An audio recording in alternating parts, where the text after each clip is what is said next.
Welcome. This is Leading with Spirit, the show that gives you an in-depth look at topics like what it takes to navigate your spiritual journey, how to heal yourself and grow your spiritual gifts, and balanced practices to expand your business and your spiritual leadership. I'm your host, Spirit Bird, shamanic teacher, healer, and author, here to guide you on your journey to becoming your most potent spiritual leader. Hello and welcome. Before we get started today, I wanted to announce that we're going to be doing something special on Leading with Spirit coming in January. Each week in January, I'm going to be highlighting one of the 4 directions, along with how those directions show up in us as people, including our gifts, our wounds, and more excitingly, how we can use that information to help make smart decisions in our business and grow our spiritual work. I'm really looking forward to sharing this material with you. So definitely mark your calendars. I know we're about to get busy with the holidays. Make sure you come back in January to catch all of that wonderful information so you too can grow your gifts and share them with the world. Have you been hearing the call to expand your spiritual gifts and step into your next level of conscious leadership? If you're a coach, healer, or a spiritual leader, you can learn more about Shaman School and growing your spiritual business on our website, holtonhealingarts.com, or send me a DM at Holton Healing Arts.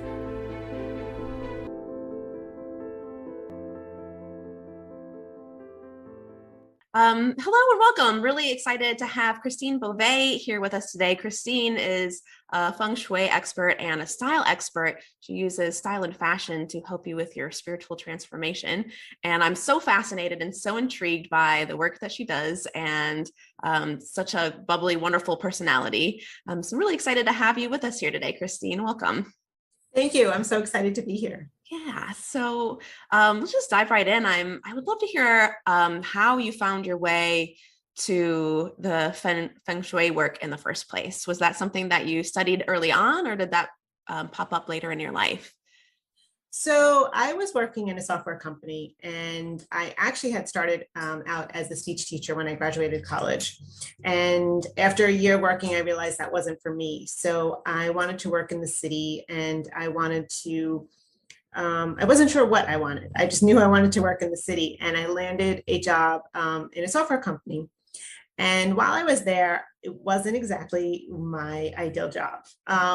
But what I loved about being in New York City was it gave me the access to go around to different types of events and explore different types of people and all different types of people building their businesses. And as I was doing that, I remember that I had found a class at the Learning Annex on Feng Shui. And I had just started reading a book, and I even gave a presentation to my office, that the department that I was in, because we were doing like a fun work day. And I was talking about how to Feng Shui your office. So we were all in cubicles, and everybody kind of had little sliding doors. And it was a really fun activity for me, because people were like, wow, you're such a good speaker. You really are good with all of this. And I got excited about it. So I realized at the Learning Annex that they had a class there, and I took a class. And then when I got home, I had a friend who was very spiritual, and she said to me, she actually left me a voicemail. And when I got home from the class, I had taken out a pamphlet on a school that was for Feng Shui certification. And when I got home, my friend, who was very spiritual, left me a voicemail, and they both were pointing me to this school in Edgewater, New Jersey. So I knew right then and there, and I called up the woman, and she said, we started right now, but if you're okay with starting in the midst of it, you're more than welcome to start. And it was probably one of the best programs that I ever experienced, because she really lined up not only just Feng Shui teachers, but all different type of energy teachers, Chinese face reading, astrology. And she said, the reason why we're doing this is that we want you to pick what area of expertise you want to discover with the Feng Shui. And from there, I just started into a business. Oh, wonderful. So did you start with interiors first then? Yes. So what I started to do was I actually started speaking in Westchester. That's where I was living at the time. And I started going around talking about Feng Shui and giving tips in all different little venues and stuff. And then people started to invite me to their homes. And what I really came that was different for me was I was really looking at your home to see what was going on, what were the challenges that you were facing, and how is that expressed in your home. And then I would teach my clients really how to shift the energy of their space and the arrangement of their homes to really support who they were and what they wanted to achieve. Mm-hmm. Beautiful. Oh my goodness, I have so many questions. I want to back up a little bit because we kind of brushed over it. So you were working in tech and then you started your business. What was that transition like for you? Was that like a big leap, or did you prepare over time? Well, actually, I really kind of took a leap, and I really, I mean, I'm glad I did it, but I wish I would have maybe made a couple of changes, because when I left, I was really unhappy with my job and unhappy with the director. And I kind of had some frustration with how she was treating me. Mm-hmm. So I almost wish I would have healed a little bit of that piece and the money piece that I was feeling frustrated to about, the value of what I was being paid at the time before I kind of started my business. But I really did take a leap into my business without it completely set up. So I had found to start working in the Container Store, which was a really fun store and actually a perfect store for me to go with my business. So as I started to build my business, I was working there, and it actually gave me access to so many people and how people were shopping for their homes, in their homes, the energy of being organized. And it was such an excellent place for me to transition while I was building my business. Mm-hmm. In what way? How did it help you? Because I got to see how people were shopping for their homes. I got to see how people were like, I'm going to get so organized. But then I would ask them questions like, okay, well, what are you getting rid of? And I would see their resistance to getting rid of stuff. And the problem was that you can buy all the organizing tools that you want, but if you don't get rid of the right stuff, you're not really clearing out the energy. Mm-hmm. So it amazed me how people, even men, how resistant they were to their clothes or to their things and the energy. And I would see how people were not going to get completely organized just by a few minutes in the conversation, because they were like, oh, I don't want to give this up. I don't want to give that up. I'm going to keep it. So then what was the point of buying all the organizing stuff? Mm-hmm. Mm-hmm. So yeah, that was really fascinating. Yeah. Interesting. Do you, in your years of working with people, what do you find is the main reason that they tend to cling on to things for longer than they need to? This is such emotional components. And I've been in homes where I couldn't walk through a home. So even those people who are very organized, sometimes it's in their closet where there's a lot of stuff. There is for everyone some kind of emotional attachment, and they will tell you different stories from where it could be something from their parents, their behaviors or what they grew up with, because maybe they lived in lack. Maybe they lived during a time when their parents lived during like the Depression, so they didn't get rid of anything. There's always some type of emotional piece that people have a story behind. Sometimes they would give great example was when people were holding on to things because they were upset for spending all that money and it wasn't what they really wanted. And that is a big piece, and we've all gone through that. I bought this, I spent so much money on it, and it wasn't even this. But nowadays we're in a really good opportunity because we easily can sell this stuff and, let it go and make some money for it, as just to throwing something out. So sometimes if you don't get to that emotional component of what it is that's holding you back, you can get rid of stuff, but it will come back in another way. Mm-hmm. Yeah. So when you made that transition, did you have some rough moments initially with moving from the corporate job into offering your work specifically? Yeah. Or do you feel like the pieces really came together? It was exciting time. I really have to say that I almost miss how exciting it was because everything was so new to me. And I was going to so many networking groups. And I moved up to Stamford, Connecticut, and I just started going all over and networking. It was an exciting time. It was a great time because I was meeting so many people and I was learning about so many different modalities and so many different types of energy work. And I think it was thrilling and exciting. But what people don't realize when you start your business is that you really need to have a better understanding about setting yourself up financially. And I think that's the component that if anybody asked me right now, like, what would you say the first thing you do to start a business? Go and work with somebody who can help you understand your finances and change your money mindset. Because if you don't change those two components, then it's a big struggle when you're growing your business. Yeah. Yeah. So you've acquired a lot of different tools over your time and worked with, I'm assuming, a lot of people in different capacities. Yes. And so over time, especially with learning the different ways to read people's energy, did you find that there was a particular type of person or type of work that you like to do? Well, over time, I started to realize that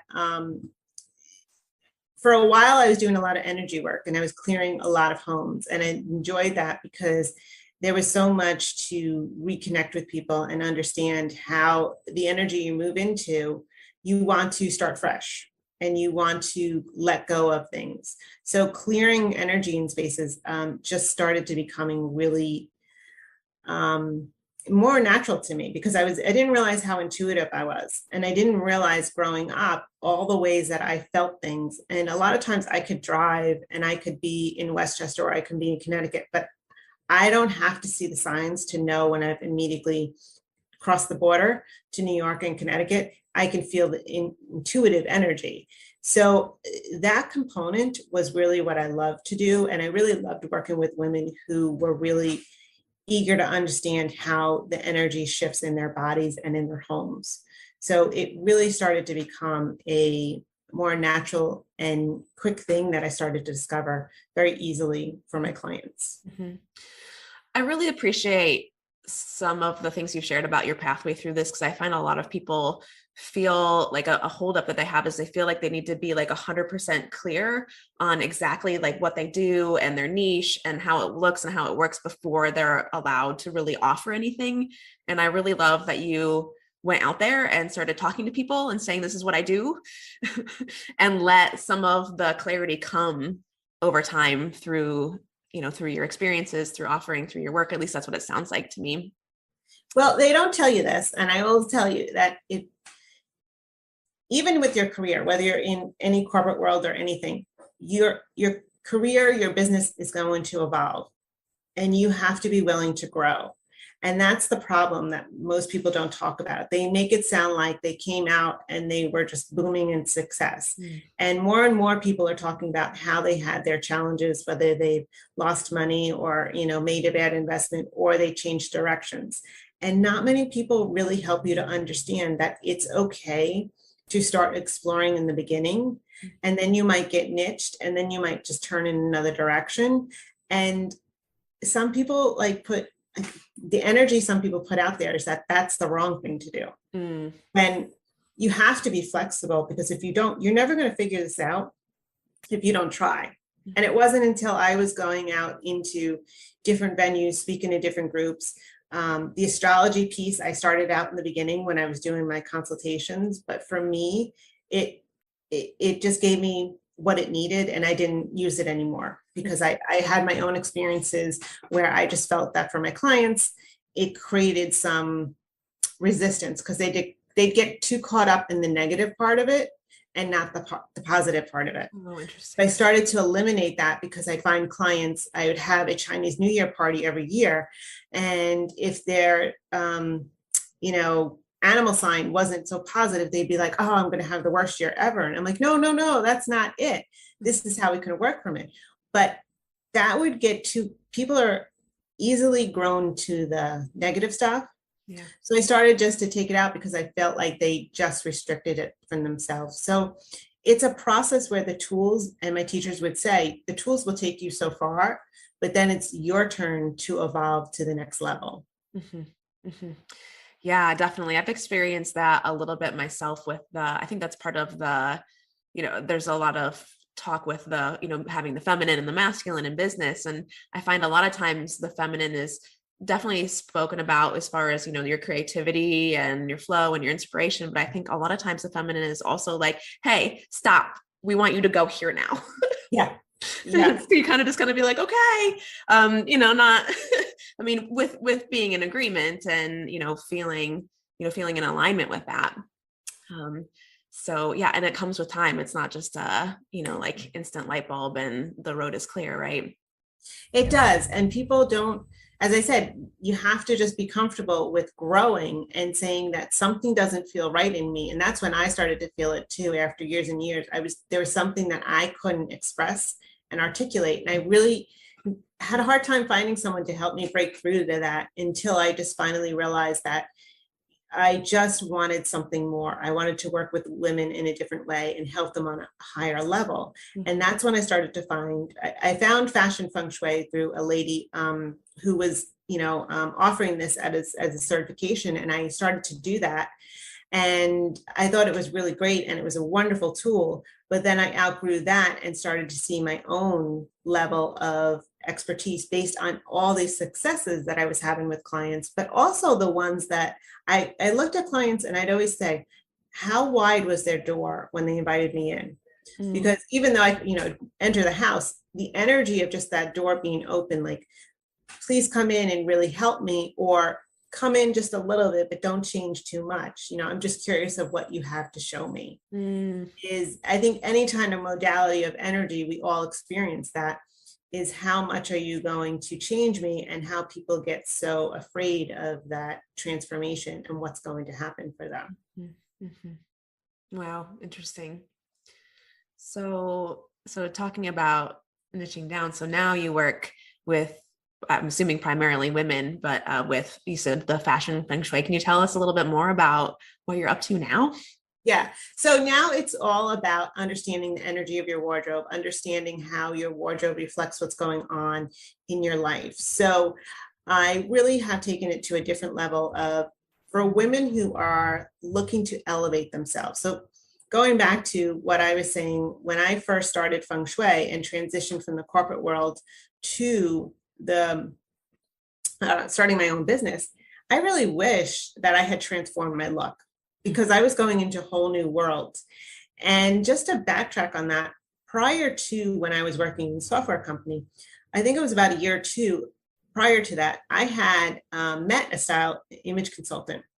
And I had taken one of her workshops and I hired her. And it was such a fun experience. She came to my home, she cleaned out my closet, we went shopping. It was a great experience. And I remember afterwards, like, sharing with my friends, and something was off, because I didn't feel like, even though I had some new wardrobe, I had some new clothes, I made this big investment, I didn't feel like I had a real big makeover.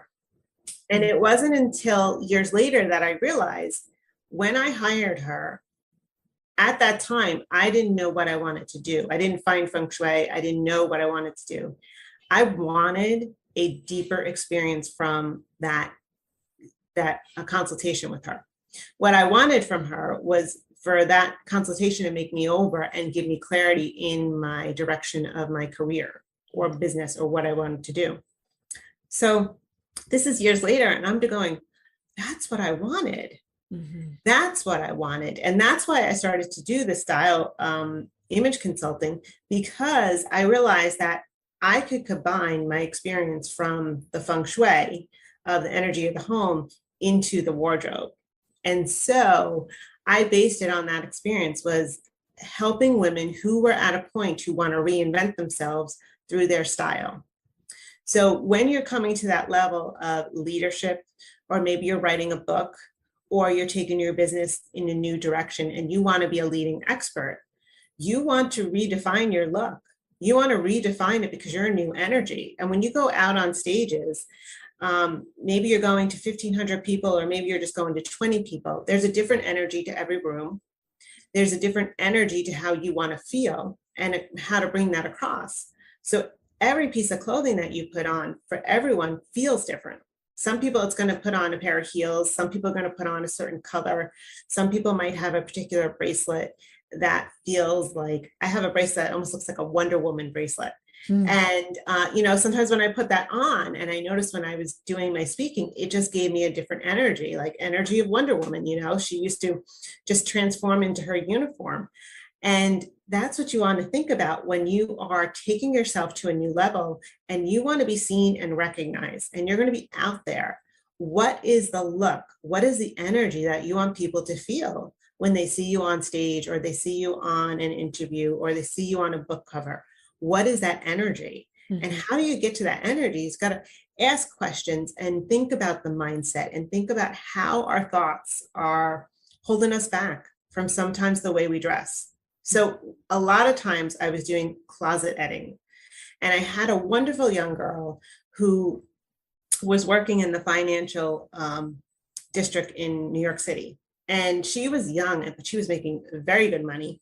And when I went there to her home and we were cleaning out her closet, she had so many pieces of clothing that still had the tags on it, and they were all like sale items. Mm. We realized that her mom was in always buying things on sale. Even if she didn't need it, because it was on sale, she would buy it. And she was repeating the same issue. Mm-hmm. And it was so fascinating because she's so financially savvy with her business, with her role and what she was doing, that it surprised me to see that. And it's so amazing what can you uncover about your wardrobe and just going through your closet to see some patterns that you have that are holding you back. Mm-hmm. So energetically, for myself, I wish I would have reinvented myself and my wardrobe at that time and had a bigger impact, because it was such a new transition for me from a corporate world to going into my own business. Mm-hmm. Yeah, fascinating. Well, and it makes sense, the way we do one thing is usually how we do all of the other things, right? Yeah. So it sounds like one of the ways that you've, offer more for the people you work with isn't just the makeover and helping them find the clothing to help move the energy, but also get the clarity in the first place of who it is that they even want to be and what it is that they're even calling in. Yes. Beautiful. I love it. Yeah. So, when I first met you, I was so fascinated. I thought it was really unique. And, and also I've experienced that too, where I'm like, wow, I feel really different and nothing feels good on me. Yes.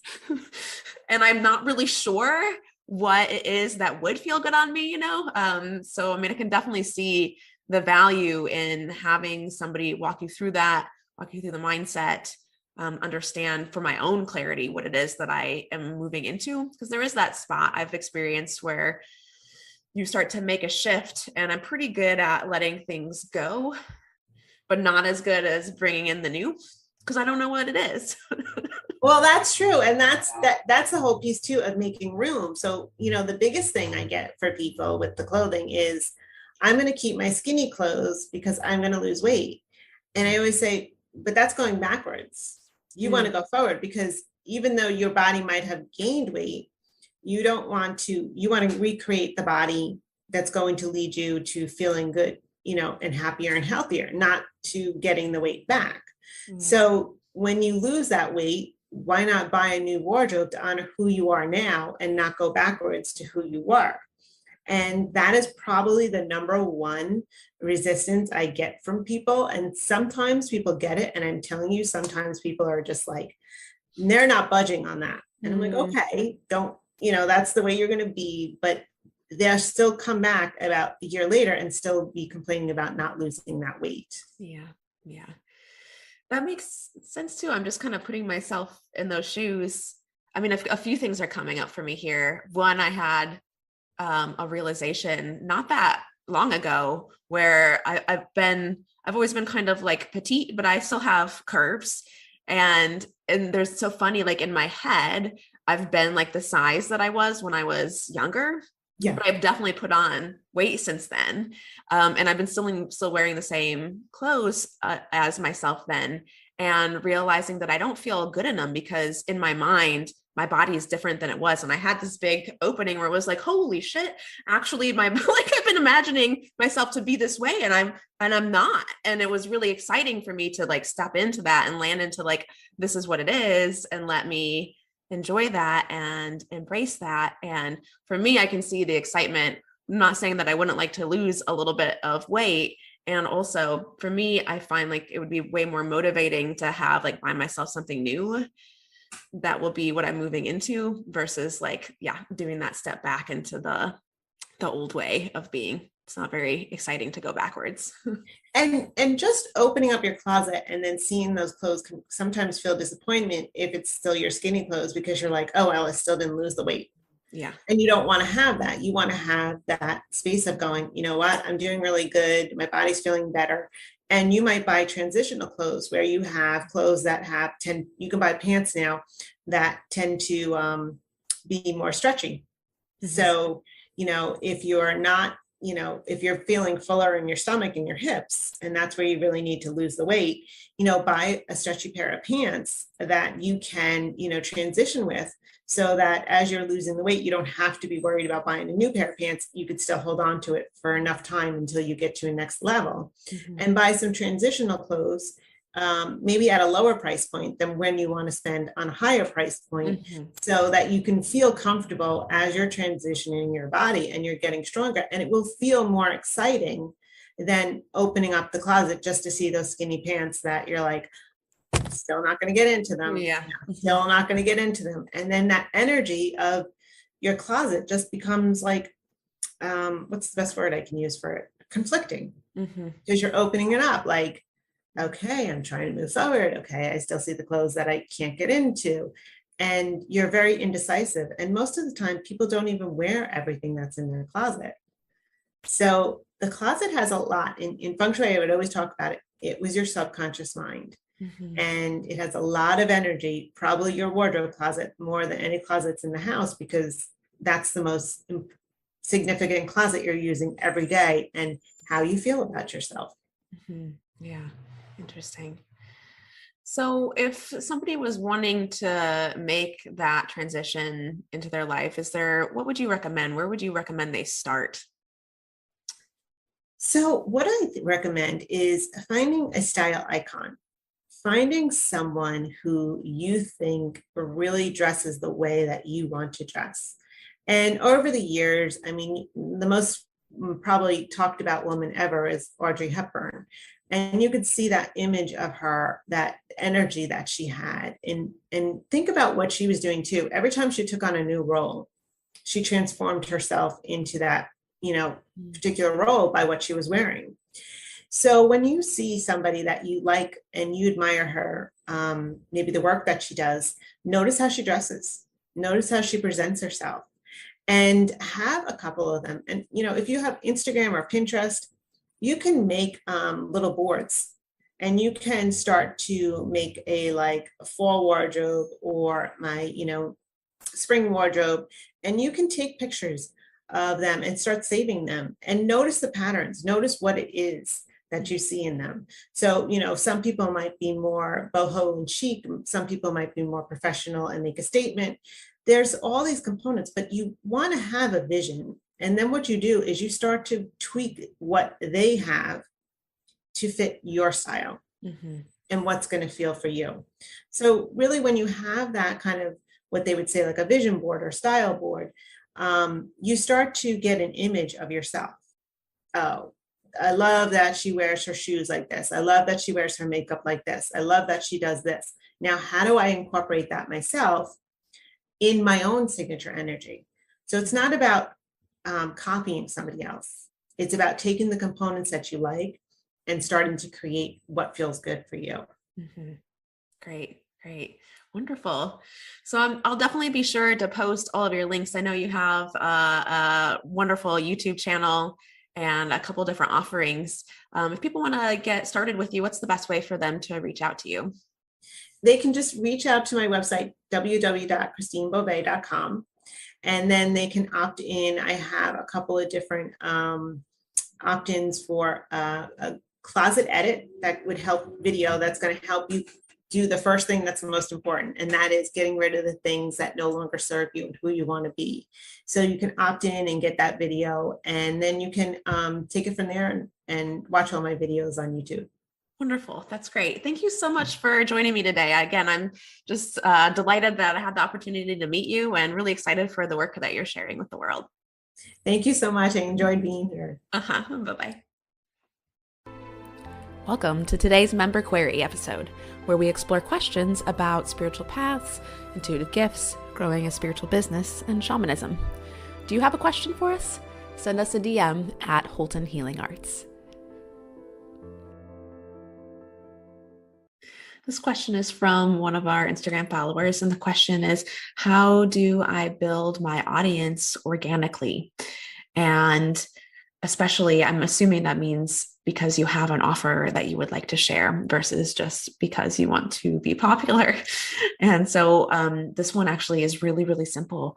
The easiest way, the most direct way, and the simplest way to grow your audience organically and naturally and attract the right people for you is to share vulnerably what it is that you're actually going through, what you're experiencing, how you're working through it, where you are right now versus how you got through something 10 years ago.